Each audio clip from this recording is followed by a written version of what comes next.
L'énergie mécanique est la somme de l'énergie cinétique d'un objet et de son énergie de position. L'énergie cinétique est l'énergie que possède un objet en mouvement. On la calcule en appliquant la formule EC égale 1,5 fois m fois v au carré. M est la masse en kilogrammes et v la vitesse en mètres par seconde. L'énergie de position est l'énergie qu'accumule cet objet en gagnant en altitude. On la calcule avec la formule EP égale m fois g fois h. M est toujours la masse en kilogrammes, g est l'intensité de la pesanteur, et h, parfois noté z, est la hauteur à laquelle se trouve l'objet.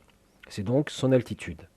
Pour mieux comprendre ce que sont ces deux énergies, tu peux regarder les deux vidéos qui apparaissent en haut à droite. En l'absence de frottement, l'énergie mécanique se conserve, c'est-à-dire qu'elle garde la même valeur au cours du temps.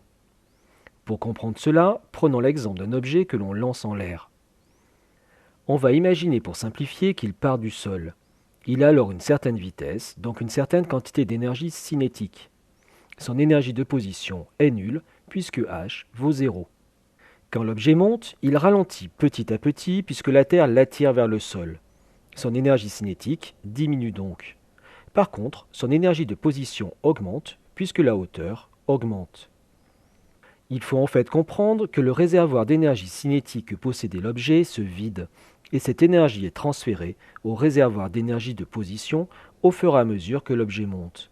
Quand ce réservoir d'énergie cinétique est vide, l'objet s'arrête. Le réservoir d'énergie de position est alors rempli au maximum.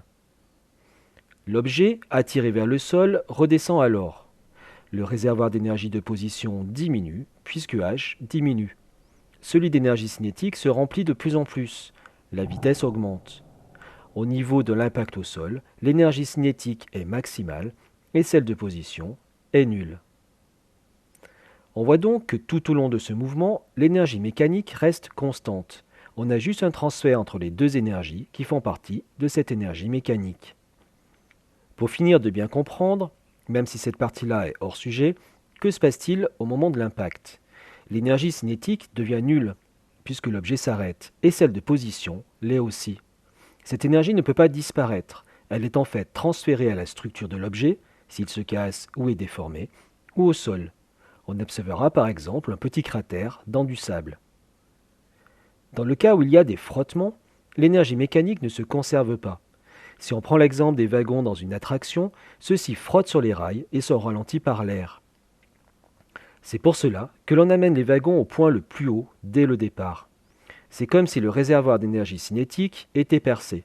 Une partie disparaît dans l'environnement pendant le mouvement sous forme de chaleur à cause des frottements.